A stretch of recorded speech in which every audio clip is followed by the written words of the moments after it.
Today we discuss about entrepreneurship. Today we discuss about entrepreneurship. What is entrepreneurship? Or a promoter? A promotership or entrepreneurship is establishing a company, incorporating a company, organizing, incorporating a company. So, it needs a lot of work. Without establisher, without an entrepreneur, without a promoter, no company come into existence. No company coming to existence. So, for starting a company, the services of an entrepreneur is needed. What are the services provided by the entrepreneur is most important for the existence of the company. Now coming to features, main features of the entrepreneur. The important and main features are: first one, matured thinking. The entrepreneur is having matured thinking. He must have matured thinking, well in advanced, highly experienced person should be the entrepreneur. So, entrepreneur should highly good, experienced, matured thinking person. Second quality is critical thinking, good thinking knowledge. Third one is confidence on his own policies. He should have confidence on him, self-confidence. He should believe in his policies. Unless he believe his policies, he could not advise to others. He could not practice policies. So one should believe his own policies in regarding the best practice. Managing capacity. One should be ready to manage any large organization. Whatever the issues are faced by in the way of incorporation, he should be ready to manage everything, whatever the activities, whatever the difficulties, whatever the hurdles coming in the way of incorporation and so on, you should be able to manage everything. Foresight, he should have to visit future. He should foresee into the future. He should know what is the future of the company after 1 year, after 5 years, after 10 years, after 100 years. At least he should foresee the brightest future of the business, what he believes.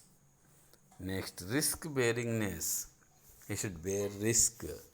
If any loss occurs, he should be ready to face the loss.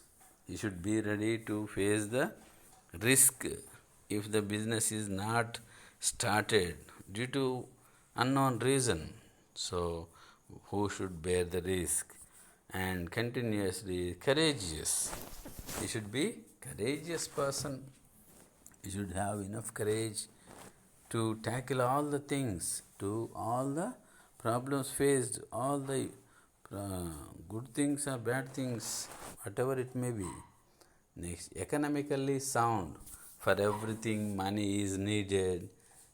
The entrepreneur should pay for the preliminary expenses, should buy minimum things for the company: land, building, machinery, raw material, appoint preliminary employees, and so on. For this, financial resources are needed. So, you must be economically sound. behavioral perfection. A perfect man only leads the organization in a better way. So he should have perfection in behavior, fame and familiarity in society. Since the business is in the society, one should have good fame. The main front runner of the business, the entrepreneur or the promoter, should have faith and familiarity in the business. He should have good faith. People should believe him. Then only business flourished. Intelligence, cleverness. He should take cleverly decisions. So intelligence is also very important.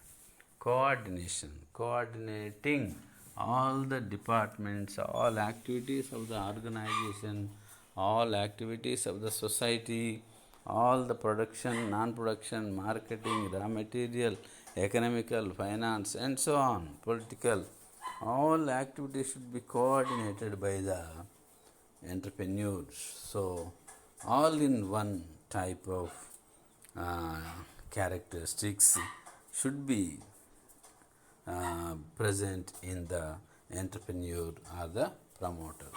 Now, coming to types of entrepreneurs, types of promoters. Coming to first one, professional promoters. Who are the professional promoters? Who are the professional promoters? Now, one promoter or professional promoter establishes a company. He hands over the company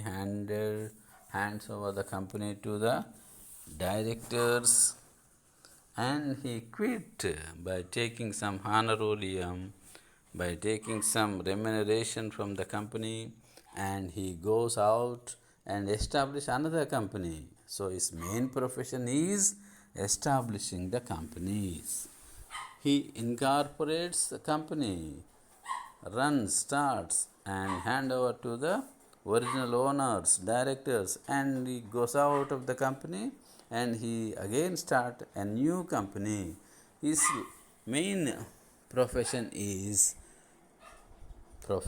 establishing the company or incorporating the company. Second one is occasional promoters. Occasional promoter. Occasional means now and only once in a while. Once in a while. If he is interested in the business, if the time comes, then only he come to promote a company and incorporates a company. Special promoters. Whenever time comes, then only he comes out. So special occasions he become the promoter and establish or incorporates a company. Managing agency. Managing agency in many companies in the form of managing agency, also promoters will be there. And fifth one is investing promoters. So investment bankers such as LIC, Unit Trust of India, Reserve Bank of India, State Bank of India, and other investment organizations take some capital in the particular company and they promote the companies. So these are the different types of promoters or entrepreneurs. Now, for registration, the company has to prepare some documents. From that, first and foremost document is Memorandum of Association. Now, what is a Memorandum of Association? The Memorandum of Association explains the relationship between company and the society. The company and society outside relationship. Company, how it is related to the outside society, country or government. So whatever the points are coming in the Memorandum of Association are divided into paragraphs or clauses. So there are 6 main clauses in Memorandum of Association. First one is name clause. What should be the name of the new company? What should be the name of the new company? Whenever you are putting name, whenever you are naming a company, naming a new company, you should keep in your mind the Names and Emblems Act of India. The name should not be similar to other company. Name should not be misleading. Name should not be the national symbols or like that. So without creating problem to any others, you can keep your own name, convenient name. For companies, the public company, the word limited is the last word. For private company, private limited should be there in the name. So these are the main things to be kept in mind while choosing a name as per the name clause. Coming to second one, location clause. Where is the main business located? Where is the main business located? Where is the main business located? What is the address? If more than one places are there, where is the branch office is located? So, under which jurisdiction it is coming? So, to make convenient the useful of the jurisdiction laws, under which court it is coming. So, the location clause should be explained. Next one, objectives clause. Objectives clause. What should be the objective of the business? What is the main objective for establishing the company? What are the main objectives and other objectives? You can divide. The main objectives may be producing goods and services of concern, and other objectives are creating employment, utilizing the natural resources untapped, creating educational facilities, and so on. So, decide what are the main objectives of the company. While preparing objectives clause, one should keep in their mind, because one should not deviate the objectives. So, keep as many as objectives. You may or may not achieve it, but you should not go beyond the objectives clause. Next, liability clause. What is the liability of an investor? So, generally when we are investing in a company, incorporating company, the investor, whatever the amount pays, whatever the capital invested, the liability is limited to that only. So, it is also clearly mentioned in the name itself. Limited is the meaning of liability is limited. Next, capital clause. What is the total capital? What is the total capital for the company? What are its components? What are the main components? Equity capital, preference capital, loans and debentures. What are the main contents of the capital clause? What is the total capital? Finally, subscription clause. What should be the subscription? How much should be issued capital? How much should be subscribed by the investors? So these are all the main important things which can be written in the Memorandum of Association in the name of clauses. So these are the main 6 clauses or paras to be mentioned in the Memorandum of Association. Once again we go back and recollect the features of good entrepreneur. First feature is matured thinking. Second, critical thinking and good knowledge. Confidence of own policies. Managing capacity, foresight, risk-bearingness, courageousness, economically sound, behavioral perfection, fame and familiarity in the society, intelligence, coordination. These are some of the main important features of a, an entrepreneur or a promoter. Now coming to the main types of promoters or entrepreneurs. First one is professional promoters. Second one, occasional promoters, special promoters, managing agency promoters, investment promoters. These are the main 5 types of promoters who are incorporating and bringing the company, new company into the existence. For incorporating a company, registration of a company is the most important process, and while registration there are some important documents are to be submitted. One of the such documents is, first and foremost document is Memorandum of Association. The Memorandum of Association explains the relationship of the company with the outside the society. The Memorandum of Association is divided into paragraphs, or clauses. So, mainly the Memorandum of Association is divided into 6 clauses. First one is name clause.